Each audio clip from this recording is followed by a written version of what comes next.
안녕하세요 여러분. 이번 시간에는 통일신라와 발해에 대한 두 번째 이야기를 해보도록 하겠습니다. 거기에서 몇몇의 왕과 그때 어떤 일들이 있었는지를 소개를 하려고 합니다. 먼저 신라부터 살펴볼게요. 신라는 통일전쟁을 시작했던 그 왕부터 통일전쟁이 끝난 이후에 어떻게 했는지 살펴보기 위한 것인데요. 먼저 무열왕 김춘추였죠. 무열왕이 통일전쟁을 시작을 했고 백제를 660년에 멸망시켰습니다. 다음에 이어서 그의 아들 문무왕은 통일전쟁을 완성했다라고 보면 돼요. 완성, 즉 고구려를 멸망시켰고요. 나당 전쟁을 승리를 했습니다. 여기까지 신라의 삼국 통일이 끝이 났습니다. 그러면 이 사람 신문왕은 어떤 사람이냐? 이 통일 전쟁이 다 끝나고 통일된 신라를 이어받았던 왕입니다. 즉 금수저죠, 금수저. 이제 통일되었을 때 통일된 이후 이 신문왕은 무엇을 해야 될까요? 기존에 있던 고구려 사람들과 백제 사람들이 있었기 때문에 이 사람들을 완전하게 이 우리 신라의 나라로 소속감을 들도록 만들어야겠죠. 그래서 왕권을 강화시켜서 내가 진정한 이 나라의 왕이다라는 걸 보여주고 국가 체제를 다시 재정비를 해서 새로운 국가에 알맞은 그런 법과 규칙이 잘 지켜지도록 만든 것이 바로 이 신문왕입니다. 이 사람은 뭐 금수저를 들고 태어났지만 이걸 더 발전시켜서 더 국가답게 노력한 그런 왕이에요. 그냥 흥청망청한 왕은 아니고요. 그래서 하나씩 살펴보면 통일신라가 되면서 정치, 경제, 사회, 문화 부분에서 전 분야에 걸쳐서 발전을 하게 됩니다. 그리고 중요한 것은 당연히 왕권을 강화시키는 거겠죠. 그래서 기존에 이제 고구려 백제 유민들도 있을 거고 여기저기에 흩어져 있는 그런 귀족들의 세력들이 있을 텐데 그런 세력들을 완전하게 눌러버리고 즉 왕 중심의 중앙 집권적인 관료제를 만들려고 했던 겁니다. 왕이 있고 그 밑에 신하들이 이렇게 있어야지 이 사람들이 아래쪽에 있던 사람들이 힘을 많이 갖게 되면 당연히 왕의 힘은 약해지겠죠. 그래서 이렇게 되지 않도록 하기 위해서 아예 왕 중심이 될 수 있도록 그렇게 만든 겁니다. 그래서 이 신문왕이라는 사람은 통일신라를 9개 주로 나눠서 이 지방 제도를 마련했는데요. 여기 보는 것처럼 자 여기 하나, 둘, 셋, 넷, 다섯, 여섯, 일곱, 여덟, 9개로 나눴죠. 근데 살펴보면 이 사람들은 이 사람들이 아니죠. 이 9개의 주는 고구려 땅의 3개, 백제 땅의 3개, 신라 땅의 3개를 만들었습니다. 매우 공평하게, 공정하게 나누었어요. 이 주로 나누면 이 주를 관리하는 관료들도 보내야 되기 때문에 여기를 공평하게 나눠서 관리를 했다라고 알 수 있겠습니다. 그리고 구서당 십정이라는 군사를 조직해서 했는데요. 구서당은 여기 금성에 있는 이 수도를 지키는 군대였습니다. 그런데 신라 사람만 지키는 것이 아니라 여기다가 고구려 유민도 뭐 말갈족도 같이 넣어서 여기를 자기를 지키게 했어요. 평등한 관계로 만들었다는 거죠.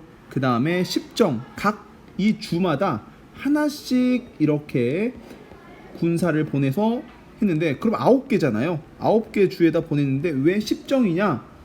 여기는 대동강 아래쪽까지 신라의 땅이었기 때문에 여기를 지키기 위해서 여기에다가 2개를 두었습니다. 그래서 총 개수를 10개의 군사 조직으로 만들었다라고 알면 되겠습니다. 그리고 할 얘기가 바로 이 노급과 관료전에 대한 이야기인데요. 이것은 무엇이냐면 그 당시에 있는 관리들에게 이제 우리가 지금으로 따지면 월급, 봉급을 주잖아요. 그 당시에는 돈으로 준 것이 아니라 토지로 주었습니다. 토지로 이 사람들이 일한 만큼 돈을 주었는데 이 노급이라는 것은 이야기하기 전에 이 땅 원래 땅 주인이 있을 거 아니에요? 그 땅의 주인은 토지세를 냅니다. 이 토지세를 국가에다 원래 내야 되는데 신라는 그 관리에게 줘라라고 했습니다. 그래서 국가에 대한 낼 토지세를 관리에게 낼 수 있도록 해서 관리가 토지세를 받아서 월급으로 쓴 거죠. 봉급으로. 그런데 노급과 관료전의 차이가 있습니다. 이 노급이라는 것은 수조권, 이 토지세를 받는 거예요. 그 땅을 가지고 있으면 이 땅에서 낸 세금을 우리가 토지세라고 하는데 이제 그거를 받게 됩니다. 관리가 받아요. 그런데 노급은 여기에 있는 노동력까지 얻습니다. 어떤 이야기냐? 뭐 A라는 마을이 있는데 이 A라는 마을에 나는 이 땅에서 A라는 마을이 있는데 그 땅에서 나는 토지세를 관리가 받게 됩니다.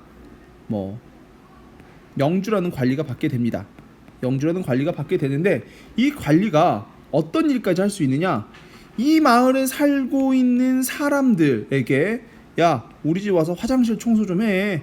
야 마당 좀 쓸고 야 우리 좀 지붕도 좀 고치고 이런 것까지 할 수 있는 것이 바로 노급입니다. 그러니까 그 마을에 어떤 역할까지 합니까? 왕 역할까지 할 수 있는 거예요. 이 사람들이. 그죠? 그러니까 왕 입장에서는 어떨까요? 왕 입장에서는 당연히 안 좋겠죠. 내가 왕인데 한 마을에서 한 고읍에서 이 관리가 왕 행세를 하고 있는 거잖아요. 자기 마음대로 다 시키니까. 그래서 마음에 안 들었습니다. 하여 신문왕 때 왕권을 강화시켰다고 했죠. 이 신문왕 때 관료전으로 바꾸었습니다. 이때는 노동력을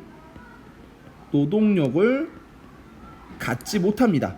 즉 여기에 나는 토지세만 관료가 받게 되는 거예요. 그 관리들이.